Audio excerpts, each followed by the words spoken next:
찬송가 6장 만복의 근원 하나님을 함께 목소리 높여서를 함께 부르심으로 2024년 1월 8일 월요일 새벽 예배를 시작합니다.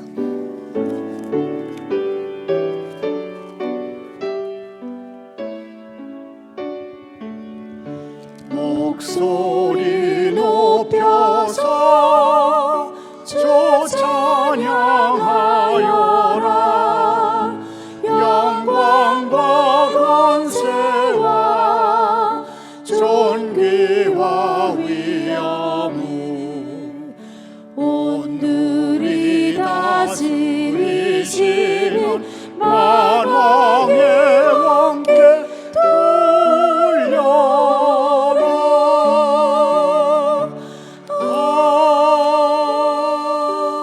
아멘. 계속해서 95장 나의 기쁨 나의 소망 되시며 함께 부릅니다.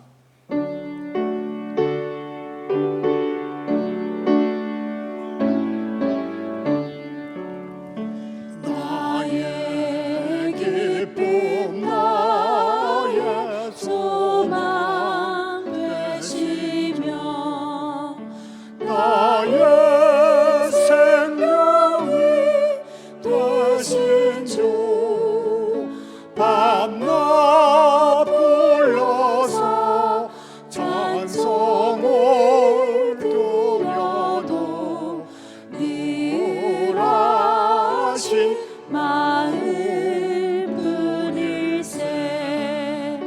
나의 사모하는 선한 목자니 어느 꽃다운 동산에 양의 무리와 늘 함께 가셔서 기쁨을 함께 하실까.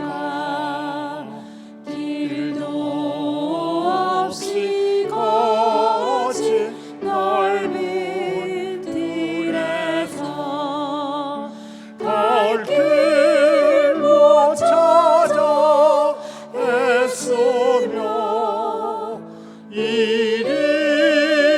이리저리로 헤매놓은 내 모양 저 원수 조롱하도다.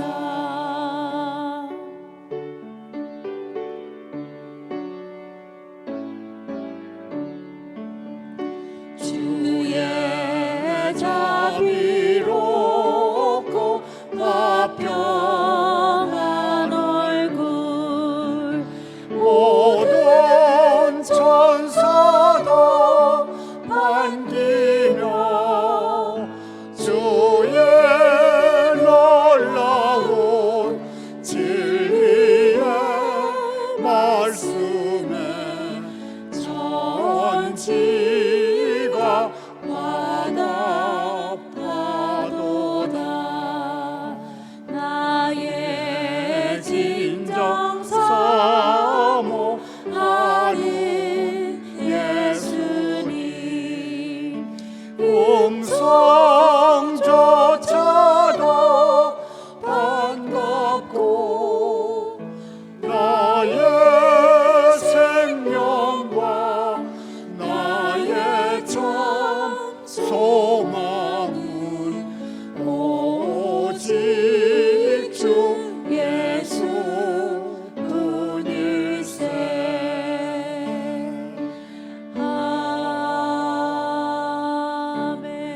아멘. 오늘 새벽에 하나님의 말씀은 마가복음 3장 20절부터 35절까지입니다. 교독합니다. 집에 들어가시니 무리가 다시 모이므로 식사할 겨를도 없는지라. 예수의 친족들이 듣고 그를 붙들러 나오니 이는 그가 미쳤다 하밀러라. 예루살렘에서 내려온 서기관들은 그가 바알세불이 집혔다 하며 또 귀신의 왕을 힘입어 귀신을 쫓아낸다 하니 예수께서 그들을 불러다가 비유로 말씀하시되 사탄이 어찌 사탄을 쫓아낼 수 있느냐. 또 만일 나라가 분쟁하면 그 나라가 설 수 없고 만일 집이 스스로 분쟁하면 그 집이 설 수 없고 만일 사탄이 자기를 거슬러 일어나 분쟁하면 설 수 없고 망하느니라. 사람이 먼저 강한 자를 결박하지 않고는 그 강한 자의 집에 들어가 세간을 강탈하지 못하리니 결박한 후에야 그 집을 강탈하리라. 내가 진실로 너에게 이르노니 사람의 모든 죄와 모든 모독하는 일을 사하심을 얻되 누구든지 성령을 모독하는 자는 영원히 사하심을 얻지 못하고 영원한 죄가 되느니라 하시니 이는 그들이 말하기를 더러운 귀신이 들렸다 하미로라. 그때 예수의 어머니와 동생들이 와서 밖에 서서 사람을 보내어 예수를 부르니 무리가 예수를 둘러앉았다가 여짜오되 보소서 당신의 어머니와 동생들과 누이들이 밖에서 찾나이다. 대답하시되 누가 내 어머니이며 동생들이냐 하시고 둘러앉은 자들을 보시며 이르시되 내 어머니와 동생들을 보라. 누구든지 하나님의 뜻대로 행하는 자가 내 형제요 자매요 어머니이니라. 아멘. 하나님 아버지, 하나님 말씀을 듣고 행하는 사람들이 내 가족이다 그러신 주님, 주님의 뜻을 행하는 공동체로 저희를 더 깊이 인도해 주옵소서. 주님께서 그리스도의 방법으로 허락하신 확장된 가족을 기뻐하며 그들과 함께 살아가는 방법을 저희에게 가르쳐 주옵소서. 예수님 이름으로 기도하옵나이다. 오늘의 설교 부제목은 오해를 어떻게 디딜 것인가입니다. 이 부제에는 가족과 친구들이 오해할 때 그들과 싸우거나 그대의 신념을 강요하지 마십시오 하는 그런 뜻이 들어 있습니다. 왜 그래야 하는가 하면 그리스도인은 자연적 가족과 하나님의 가족, 즉 초자연적인 가족 모두에게 참되고 애틋하게 헌신하며 살아야 하는 새로운 현실을 받아들여야 하기 때문입니다. 설교 중에는 땅 위에서도 항공기 충돌 사고가 일어날 수 있다는 사실과 항공기가 불에 탔을 때 그런 상황에서 탑승객 379명이 모두 탈출에 성공할 수 있었던 비결, 곧 90초 규칙이라는 것을 소개하겠습니다. 먼저 오늘의 성경 말씀을 중심으로 예수님은 예수님을 적대한 사람들을 어떻게 생각하셨는지와 예수님은 가족에 대해서 어떻게 생각하셨는지를 살펴보도록 하겠습니다. 예수님은 갈릴리 호수 근처에 있는 산에서 예수님이 원하시는 사람들 12를 뽑아서 제자로 세우셨습니다. 제자들 수 12은 이스라엘의 12지파를 상징합니다.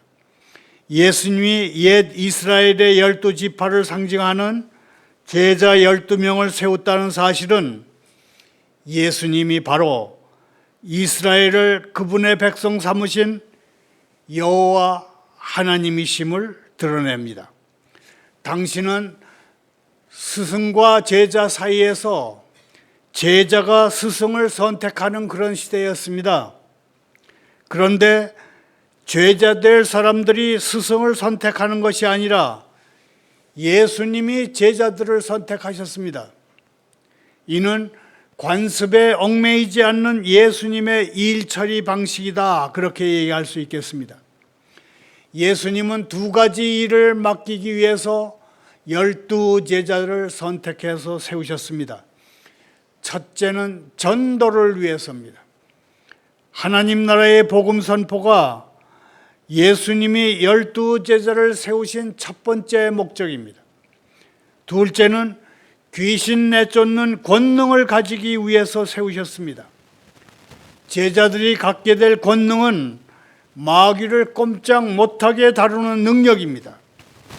하나님 나라의 권위와 능력을 무기로 해서 마귀의 영역을 전쟁터로 해서 들어가 싸워서 마귀의 영향력을 줄이거나 또는 없애버리는 것이 예수님이 12제자를 세우신 또 다른 이유인 것입니다. 예수님은 12제자를 골라서 세우시고 집으로 돌아오셨습니다. 그런데 돌아가신 집은 형제 부모가 사는 본가가 아닙니다. 예수님이 돌아오신 집은 예수님이 갈릴리 사역의 베이스 캠프로 삼고 있는 장소입니다. 베드로의 장모가 치료받은 장소로 가버나움에 있는 베드로와 안드레의 집입니다. 예수님이 그 집에 오신다는 소식을 듣고 수많은 사람들이 몰려들었습니다. 얼마나 많은 환자가 몰려들었는지 식사하실 겨를도 없었습니다. 예수님이 가버나움으로 돌아오셨다는 소문은 예수님의 가족도 들었습니다. 그러나 예수님 가족들의 반응은 무리의 반응과는 사뭇 달랐습니다. 무리는 병 고침을 받으려고 예수님께 왔는데 예수님의 가족들은 예수님이 미쳤다며 나사렛 집으로 데리고 가려고 왔습니다. 미쳤다 그러는 것은 피로와 긴장으로 제정신이 아닌 상태를 뜻합니다. 당시 사회가 개인의 평안보다 집안의 명예를 더 중요하게 여겼던 점을 생각하면 예수님 가족들은 예수님보다는 집안의 명예를 더 걱정했던 것이 분명해 보입니다. 당시 사회가 개인의 평판보다 집안의 명예를 더 중요하게 여겼습니다. 예수님 가족이 예수님을 미쳤다고 판단한 사실은 오늘날 우리에게도 우리와 가장 가까운 사람들이 하나님의 일을 하는데 가장 큰 걸림돌이 될 수 있음을 알려줍니다. 하나님의 일을 하는 것은 가장 가까이에 있는 사람들에게 오해와 불신을 불러일으킬 수 있습니다. 가족들뿐만 아닙니다. 예수님은 자칭 하나님을 가장 잘 안다고 하는 유대교 지도자들의 배척도 받았습니다. 예루살렘을 떠나서 가버나움에 온 서기관들이 있었습니다. 서기관들은 예수님을 보고 바알세불에 집혔다 그랬습니다. 바알세불에 집혔다는 것은 바알세불이라고 하는 귀신의 우두머리에 들렸다 그런 뜻입니다. 서기관들이란 어떤 사람들입니까? 율법 선생입니다. 모세율법을 연구하는 학자들입니다. 스스로 누구보다 하나님을 잘 안다고 하는 사람들입니다.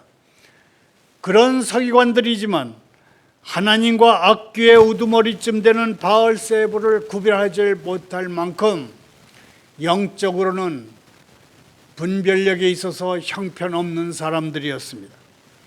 구약 성경 전문가들의 눈에 육신을 입고 이 땅에 오신 하나님이 고작 악령의 우두머리인 바알세불로 보입니다. 서기관들의 당장의 목표는 대중의 인기를 등에 업고서 권력을 유지하는 것이었습니다. 서기관들은 대중의 지지를 기반으로 한 권력으로 예수님과 경쟁했습니다. 서기관들은 대중의 지지라는 세상 권력을 무기로 해서 예수님과 경쟁하다가 예수님과 귀신의 우두머리를 구별하지 못하게 된 것입니다. 예수님이 하나님의 능력으로 병든 사람을 고치고 귀신을 내쫓으셨다고 인정할 수 없다면 예수님은 악령의 힘을 빌어서 곧 블랙 매직, 흑마술로 사람들의 병을 고쳤다고 우겨야 합니다. 허나 예수님 보고 흑마술을 행하는 귀신의 우두머리라고 비방하는 것은 매우 위험천만한 행위입니다. 왜냐하면 성경에, 구약 성경에 블랙 매직을 행하는 자들은 돌로 쳐 죽이라 그런 말씀이 있기 때문입니다. 결국 고대 성경학자들인 서기관들은 예수님과 화해할 수 있는 마지막 기회를 그렇게 날려버렸습니다. 우리도 서기관들처럼 되지 않으려면 항상 깨어 있어야 합니다. 하나님이 하신 선한 일을 선하다고 하고 마귀가 한 악한 짓을 악하다고 할 수 있어야 합니다. 자막을 따라 읽으면서 정리합니다. 하나님이 하신 선한 일을 선하다 하고 마귀가 마귀가 한 악한 짓을 악하다 해야 한다. 예수님 시대에는 귀신 들린 사람들에게 다가가서 흑마술로 귀신을 쫓아내는 일을 하는 유대인들이 많았습니다. 그리고 사악한 목적의 이 마술은 아주 번창하는 사업이었습니다.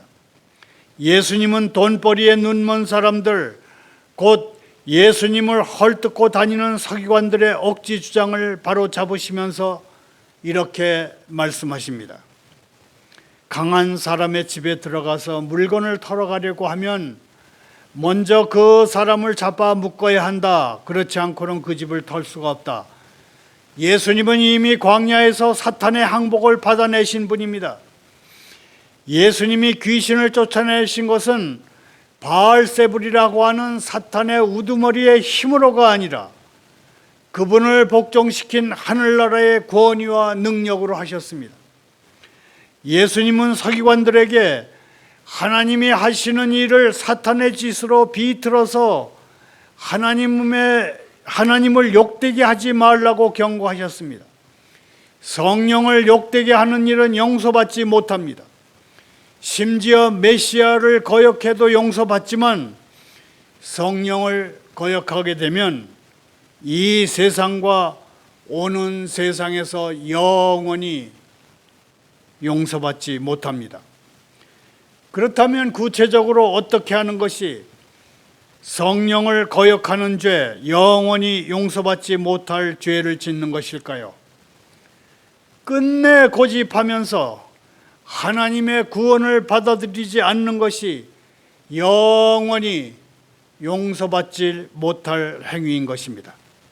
한동안은 하나님과 예수님을 욕되게 할 수 있습니다. 그러나 성령의 능력으로 예수님을 통해서 세상에서 이루어지는 구원의 역사를 보면서도 계속 거부하는 일은 결코 용서받을 수 없습니다.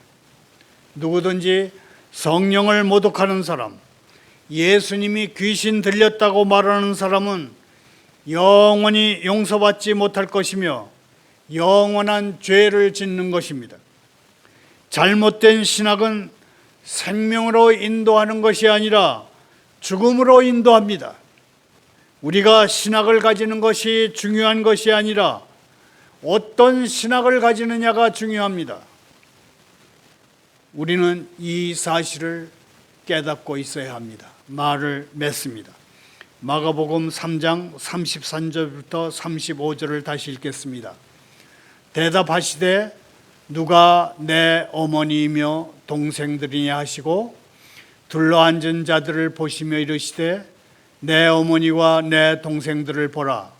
누구든지 하나님의 뜻대로 행하는 자가 내 형제요 자매요 어머니이니라. 여기서 잠깐 불붙는 여객기에서 탑승객 379명 모두가 살아남게 했던 비결, 흔히 90조 규칙이라고 불리는 골든아워 규칙을 소개합니다. 지난주 일본 도쿄 하네다 공항에 내리던 일본 항공 여객기에 불이 났습니다. 이륙을 위해서 활주로로 들어가려던 일본 해안보안청 항공기와 날갯길이 부딪혀서 일어난 불입니다.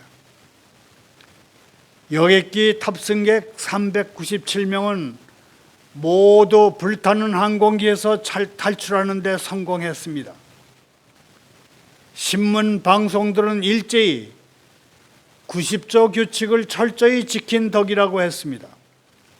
골든 아워라고도 불리는 90조 규칙이란 추락 충돌로 불길에 휩싸인 비행기가 견딜 수 있는 90초 안에 대피를 끝내야 한다는 규칙입니다.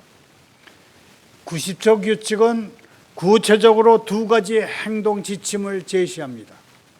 첫 번째, 승무원들의 규칙입니다. 머리 숙여 자세 낮춰를 목청껏 외쳐야 합니다. 반드시 반말로 해야 합니다. 존댓말로 안내할 땐 반말로 할 때보다 33초가 더 걸린다고 합니다. 둘째, 승객들을 위한 규칙입니다. 승객들은 핸드폰만 챙겨가지고 승무원의 안내에 질서 있게 따라야 합니다. 어떠한 짐도 챙겨서는 안 됩니다. 한마디로 승무원 지시만 잘 따르면 불타는 항공기에서 탑승객 전원이 안전하게 탈출할 수 있다는 것을 증명해 보인 것이 90초 규칙입니다. 다시 성경으로 돌아옵니다. 갈릴리 사역의 베이스 캠프로 돌아오신 예수님은 자신을 둘러싸고 있는 사람들을 바라보셨습니다.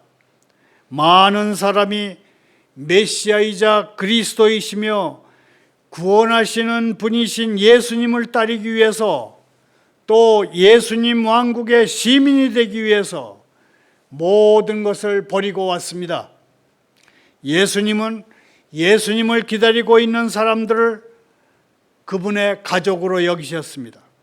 그들은 진정한 하나님이시자 진정한 사람이신 예수님을 믿음으로써 하나님의 가족으로 다시 태어난 것입니다. 거듭남, born again, 새로운 출생을 이 사람들은 공유했습니다. 마침내 사도행전에서 성령이 오시면 예수님의 가족된 초월적인 가족은 함께 의에 굶주린 마음을 받게 될 것이고 하나님의 생각을 공유하게 될 것입니다. 그런데 우리가 여기서 눈여겨볼 것은 예수님이 그분의 참 가족으로 여기는 사람들을 분간할 수 있는 매우 구체적인 자격 요건을 주셨다는 사실입니다. 예수님의 참 가족이 되는 조건은 누구든지 하나님의 뜻을 따르는 사람입니다. 예수님의 진정한 가족은 선천적인 특징을 공유하는데 그것은 다름 아닌 하나님의 뜻을 따르는 순종입니다. 순종은 눈에 보입니다. 순종은 활동적입니다. 순종은 의지적입니다. 순종은 확연히 드러납니다. 한마디로 영하 10도의 추위에서 걸어서 새벽 예배를 위해서 이 자리까지 오는 것이 바로 순종입니다. 우리가 자신을 하나님의 가족이라고 주장할 수 있지만 하나님의 뜻을 행하고 있다면 구태여 내가 하나님의 가족 그리고 드러낼 필요는 없습니다. 다른 한편 믿지 않는 가족과 친구들의 오해를 극복하는 것은 대단히 어렵고 민감한 문제입니다. 우리는 자연적인 가족에게 등을 돌려서 세상적인 관계를 끊을 수가 없습니다. 왜냐하면 가족 친지와 등지는 것은 복음 전도의 문을 스스로 닫는 것이기 때문입니다.